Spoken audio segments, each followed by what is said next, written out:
Praise the lord, హల్లెలూయా. దేవుని నామానికి మహిమ కలుగును గాక. నేటి దేవుని మాట అనే శీర్షిక కోసం వేచి ఉన్న మీ అందరికీ యేసయ్య శక్తి కలిగిన నామములో మా వందనాలు తెలియజేస్తూ ఉన్నాం. బాగున్నారా? దేవుని మహాకృప, ఆయన కనికరాన్ని బట్టి ప్రతిరోజు మనం కలుసుకొని దేవుని యొక్క వాక్యం వినడానికి దేవుడు ఎంతో దయ చూపిస్తూ ఉన్నారు. ఆ గొప్ప దేవునికి మహిమ కలుగును గాక. మరి నేటి దేవుని మాట అనే ఈ శీర్షికలో దేవుడు మనకి ఇవ్వబోతున్న మాటను ఒక్కసారి మనం చూద్దాం. కీర్తనల గ్రంథం 30వ దావీదు కీర్తన 6వ వచనం 7వ వచనం మనం చదువుకుందాం. నేనెన్నడూ కదలనని నా క్షేమ కాలమున అనుకుంటుని, యెహోవా దయ కలిగి నీవే నా పర్వతమును స్థిరపరిచితివి అని చాలు. నీ ముఖమును నువ్వు దాచుకున్నప్పుడు నేను కలత చెందితిని అని కీర్తనాకారుడైన దావీదు చెబుతూ ఉన్నాడు. ఏమంటున్నాడంటే, ఆయన అనుకున్నాడంట, నేనన్నడూ కదలనని నా క్షేమకాలమున అనుకున్నాను అని ఆయన చెప్పడం మనం చూస్తూ ఉన్నాం. నిజమే, దావీదు తన శక్తి మీద, తన సామర్థ్యం మీద ఆధారపడి ఒకవేళ ఎలా అనుకున్నాడేమో, ఇక నేను ఎన్నడూ కదలను, నా విశ్వాసంలో నుంచి నేను పడిపోను, లేకపోతే నా భక్తిలో నుంచి నేను వెనక్కి వెళ్ళను, నేను చాలా మంచి విశ్వాసిని, నేను చాలా భక్తిపరుణ్ణి అని ఒకవేళ తన మనస్సులో అనుకున్నాడేమో. అంటే భక్తి లేక తన సామర్థ్యము తన శక్తి మీద ఆనుకొని భక్తి చేసినట్టుగా మనకు అనిపిస్తుంది. ఇతను అంటున్నాడు, ఏమంటున్నాడంటే, నేనెన్నడూ కదలనని నా క్షేమ కాలమున అనుకున్నాను అని చెప్పడం మనం చూస్తూ ఉన్నాం. నిజమే, మనం కూడా చాలాసార్లు అనుకుంటాం, ఇతరుల గురించి కూడా మనం మాట్లాడుకుంటూ ఉంటాం. ఆ సమస్య కనుక నాకు వస్తే నేను అస్సలు కదిలిపోను అని చాలాసార్లు ఇతరులను తక్కువ అంచనా వేసి మనల్ని మనం ఎక్కువ అంచనా వేసుకుంటూ ఉంటాం. దావీదు కూడా ఇలాగే అనుకున్నాడు. ఏమనుకున్నాడంటే, నేనెన్నడూ కదలను, నేను చాలా మంచిగా భక్తి చేస్తా, నా విశ్వాసంలో స్థిరంగా ఉంటా, భక్తిలో స్థిరంగా ఉంటా అని తను అనుకున్నట్టుగా మనకు చెబుతూ ఉన్నాడు.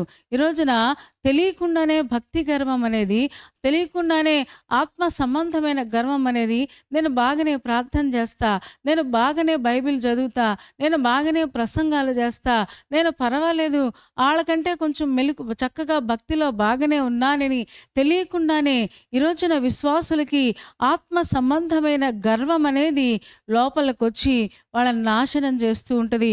అందుకనే పౌలు భక్తుడు అంటాడు, నేనేమై ఉన్నానో అది కేవలము ఆయన కృప వల్ల మాత్రమే అయ్యున్నాను అని చెప్పడం మనం చూస్తూ ఉంటాం. ఆయన ఇంకా అంటాడు, ప్రయాసపడింది నేను కాదు కానీ నాకు తోడయ్యున్న దేవుని కృపయే అని ఒప్పుకున్నట్టుగా మనం చూస్తూ ఉన్నాం. ఈ రోజున మన శక్తి మీద కానీ, మన సామర్థ్యం మీద కానీ, మన ఎబిలిటీస్ మీద మనం ఆధారపడితే మనం భక్తి చేయలేం. ఒకవేళ మన ఎబిలిటీస్ మీద మనం ఆధారపడి భక్తి చేయగలిగితే ఆ భక్తి కొంతకాలం మాత్రమే ఉంటుంది. కానీ దేవుని మీద ఆధారపడి మనం భక్తి చేయగలిగితే తప్పకుండా మనం కదలకుండా స్థిరంగా ఉండగలమని లేఖనం తెలియజేస్తుంది. మనందరికీ తెలుసు కదా, భక్తుడైన దావీదు, దేవుని హృదయానుసారుడైన ఈ భక్తుడు చేసిన తప్పు మనందరికీ తెలుసు. సమూయేలు రాసిన 2వ గ్రంథము 11వ అధ్యాయంలో మనం చూడగలిగితే మొదటి వచనం మనం చదువుదామా ఒక్కసారి. వసంతకాలమున రాజులు యుద్ధమునకు బయలుదేరు సమయమున దావీదు యోవాబును అతని వారిని ఇశ్రాయేలు వారినందరినీ పంపగా వారు అమ్మోనీయులను సంహరించి రబ్బా పట్టణమును ముట్టడి వేసిరి. అయితే దావీదు యెరూషలేమునందు నిలిచెను. 2వ వచనం కూడా, ఒకానొక దినమున ప్రొద్దుగ్రుంకు వేళ దావీదు పడక మీద నుండి లేచి రాజనగరి మిద్దె మీద నడుచుచు పైనుండి చూచుచుండగా స్నానము చేయు ఒక స్త్రీ కనబడెను అని మనం చదువుతూ ఉన్నాం.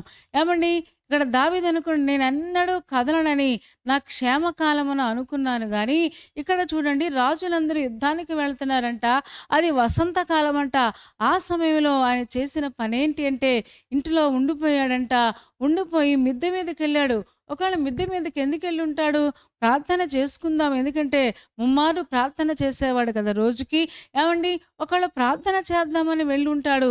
కానీ తెలియకుండానే తను పాపములో పడిపోయినట్లుగా మనం చూస్తూ ఉన్నాం. చూద్దామా 4వ వచనం, అదే 11వ అధ్యాయం. దావీదు దూతల చేత ఆమెను పిలువనింపెను. ఆమె అతని యొద్దకు రాగా అతడు ఆమెతో శయనించెను. కలిగిన అపవిత్రత పోగొట్టుకొని ఆమెను తన ఇంటికి మరల వచ్చెను అని మనం చదువుతూ ఉన్నాం. ఏమంటే బత్షెబ విషయంలో తన మనస్సును నిలుపుకోలేకపోయాడు, పాపం చేశాడు, పొరపాటు చేసేసాడు, అర్థమైంది. అందుకని 51వ కీర్తనలో దేవా స్థిరమైన హృదయం నాకు కలుగ చేయండి అని ఆయన ప్రార్థన చేయడం మనం చూస్తూ ఉంటాం. ఏమండి ఆ వ్యభిచార సంబంధమైన పాపములో పడిపోయాడు. తర్వాత మనం చూస్తాం బత్షెబ భర్త అయిన ఊరియాను చంపించేశాడు. అంటే ఒక హంతకుడుగా మారిపోయినట్లుగా. ఏమండి ఒక చిన్న ముందు ఒక చిన్న పాపము అనుకున్నాడు, చూడడం తప్పైతే తర్వాత ఆమెను పిలవడం తప్పు, తర్వాత పాపం చేయడం తప్పు, తర్వాత ఊరియాను చంపించడం తప్పు. ఇలాగ తప్పు మీద తప్పులు చేసుకుంటూ ఆయన వెళ్ళిపోయినట్టుగా మనం చూస్తూ ఉన్నాం. ఏమంటే అనుకున్నాడంట, నేనెన్నడూ కదలను, నేను ఇలాగే భక్తి చేస్తా, నన్ను ఎవ్వరూ కదిలించలేరు అనుకున్నాడు. కానీ తెలియకుండానే పాపంలో పడిపోయి తప్పు మీద తప్పు చేసుకుంటూ దేవునికి దూరం అయిపోయినట్టుగా మనం చూస్తూ ఉన్నాం. దీన్నే ఆత్మ సంబంధమైన గర్వం అంటారు కదా. ఈ రోజున అనేక మంది అలాగే ఉద్యోగాన్ని చూసి, లేకపోతే తమ ఎబిలిటీస్ చూసి, తమ టాలెంట్స్ చూసి, నేను లేకపోతే ఇది జరగదు, నేను లేకపోతే నా కుటుంబం సంగతి అదే, నేను లేకపోతే ఆ ఉద్యోగం, నా యొక్క పరిస్థితి, లేదా మా బంధువుల పరిస్థితి ఇదే అనుకొని తెలియకుండానే ఇలాంటి గర్వపు ఆలోచనలు లోపలికి వెళ్ళిపోయి చాలామంది నాశనం అయిపోవడం మనం చూస్తూ ఉన్నాం. గర్వము నాశనానికి నడిపిస్తుందని లేఖనం తెలియచేస్తూ ఉంది కదా. ఏమంటే ఈ రోజున ఆత్మ సంబంధమైన గర్వము, శరీర సంబంధమైన గర్వం ఏదైనా దేవుడు గర్విష్ఠులను దూరం నుంచి చూస్తాడంట. గర్వ హృదయులందరూ ఆయనకు హేయులు అని సామెతల గ్రంథంలో మనం చూస్తాం. ఈ రోజున ఏ గర్వము చదువును బట్ట, బలాన్ని బట్ట, అందాన్ని బట్ట, లేక తెలివితేటలను బట్ట, టాలెంట్ని బట్ట, లేకపోతే ఉద్యోగాన్ని బట్ట, దేన్ని బట్టి మనం గర్విస్తామో దేవుడు దాన్ని లేకుండా మనకు చేస్తాడు. ఈ రోజున విశ్వాసులుగా అలాంటి గర్వం ఏది మనలో రాకుండా మనం చూసుకుందాం. లేకపోతే భక్తి బాగా చేస్తున్నా, నా విశ్వాసాన్ని ఎవరు దెబ్బకొట్టలేరు, నన్ను ఎవరు కిందకి దించలేరు అని చాలామంది వాపోతూ ఉంటారు, చాలామంది గర్విస్తూ ఉంటారు. అలాంటి వారితో దేవుడు మాట్లాడుతున్నాడు. యెహోవా నేను ఎన్నడూ కదలనని నా క్షేమ కాలమున నేను అనుకుంటుని అంటున్నాడు. క్షేమంగా ఉన్నప్పుడు, పరిస్థితులన్నీ బాగున్నప్పుడు భక్తి చేయడం పెద్ద విషయం ఏమి కాదు. కానీ పరిస్థితులన్నీ విషమించినప్పుడు కూడా భక్తి చేయగలగాలి. పరిస్థితులు మనకి అనుకూలించినప్పుడు, అనారోగ్యాలు మన మీదకి దొమ్మిగా వచ్చి పడినప్పుడు కూడా మన భక్తిలో నిలబడగలగాలి. ఈ రోజున అలా నిలబడగలగాలి అంటే మన శక్తి సరిపోదు, మన సామర్థ్యం సరిపోదు, మన ఎబిలిటీస్ సరిపోవు. మన బలవంతుడైన దేవుని మీద మనం ఆధారపడగలిగితే తప్పకుండా భక్తిలో పడకుండా మనం నిలబడగలము. అందుకనే 7వ వచనంలో అంటూ ఉన్నాడు, యెహోవా దయ కలిగి నీవే నా పర్వతమును స్థిరపరచితివి అంటున్నాడు. నీ ముఖమును నువ్వు దాచుకున్నప్పుడు నేను కలత చెంది తిని అంటున్నాడు. అంటే ఎప్పుడైతే తనలోనికి గర్వం వచ్చిందో తెలియకుండానే దేవుడికి దూరం అయిపోయాడు. అందుకని దేవుని ముఖాన్ని చూడలేకపోయాడు, దేవుడికి దూరం అయిపోయాడు. అందుకని అంటున్నాడు, నేను కలత చెందానయ్యా, నువ్వు నాకు దూరం అయిపోయావు. యెహోవా దయ కలిగి నీవే నా పర్వతాన్ని స్థిరపరిచావు. ఈ రోజున స్థిరంగా విశ్వాసంలో ఉన్నాను అంటే, భక్తిలో మంచిగా ఉన్నాను అంటే, ఈరోజు నా కాస్తో కూస్తో ప్రార్థన చేయగలుగుతున్నానంటే, భక్తి చేయగలుగుతున్నానంటే కారణం నీ దయ నాయన, నీ కృప నాయన అని తను గ్రహించినట్టుగా మనం చూస్తూ ఉన్నాం. ఈరోజున విశ్వాసులుగా మనము గ్రహించాలి. మనము సంఘములో నిలబడగలుగుతున్నామంటే, భక్తి చేయగలుగుతున్నామంటే, కుటుంబంలో అందరికంటే కొంచెం మెరుగ్గా ఉండగలిగామంటే అది కేవలం మన శక్తి కాదు, మన సామర్థ్యం కాదు, కానీ దేవుని దయ వలనే మనం విశ్వాసంలో ఎదగగలుగుతూ ఉన్నాం. దేవుని దయ వలనే మనం ప్రార్థనలో నిలబడగలుగుతూ ఉన్నాం. దేన్ని బట్టి అతిశయించడానికి వీలు లేదు అనే విషయాన్ని ఈరోజు మనం నేర్చుకుంటూ ఉన్నాం. మనం కూడా ఇలాగే చెప్పగలగాలి, యెహోవా దయగలిగి నీవే నా పర్వతాన్ని స్థిరపరిచావు, లేకపోతే నా జీవితాన్ని స్థిరపరిచావు, నా విశ్వాసాన్ని స్థిరపరిచావు, నా భక్తిని స్థిరపరిచావు. కేవలం నీ దయ వల్ల మాత్రమే నా కుటుంబం ఇలాగుంది, నీ దయ వల్ల మాత్రమే మా జీవితాలు ఇలాగున్నాయి, నీ దయ వల్ల మాత్రమే మేము భక్తిని చేయగలుగుతున్నాం అని దేవుడి దగ్గర మనం ఒప్పుకోగలిగితే దేవుని శక్తి మీద, దేవుని సామర్థ్యం మీద సంపూర్ణంగా మనం ఆధారపడగలిగితే ఇక మనం క్రింద పడే ప్రసక్తే లేదు. మన మీద మనం ఆధారపడితే కింద పడిపోతాం.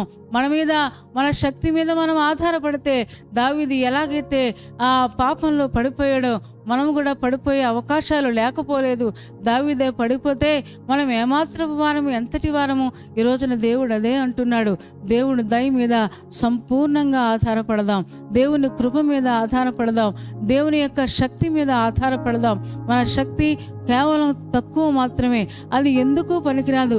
మన బలం కాదు, మన పరిస్థితులు కాదు, మన టాలెంట్లు కాదు, పూర్తిగా ప్రభు మీద ఆధారపడిన వారమే మనం కూడా చెప్పగలగాలి, యెహోవా దయగలిగి నా పర్వతాన్ని నువ్వే స్థిరపరచయ్యా, నా కుటుంబాన్ని, నా విశ్వాస జీవితాన్ని మీరే స్థిరపరచు అని మనం ప్రార్థన చేయగలిగితే మనం పడిపోకుండా నిలబడే అవకాశాలు లేకపోలేదు. పౌలు గారు చెప్పినట్లుగా నేనేమై ఉన్నానో అది దేవుని కృప అని చెప్పగలిగితే ఇంకెంత బాగుంటుందో కదా. ఏ విషయంలో మనకు గర్వం వద్దు, ఏ విషయంలో మనకి అతిశయం వద్దు.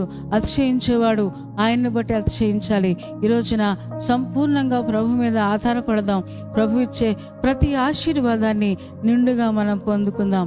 దేవుడి మాటలను దీవించునుగాక. తలలు వంచండి, కళ్ళు మూసుకోండి. చిన్న మాట ప్రార్థన చేద్దాం. పరిశుద్ధుడా, ప్రేమ కలిగిన మా తండ్రి, నీ పాదాలకు వేలాది వందనాలు, స్తోత్రాలు చెల్లిస్తూ ఉన్నాం.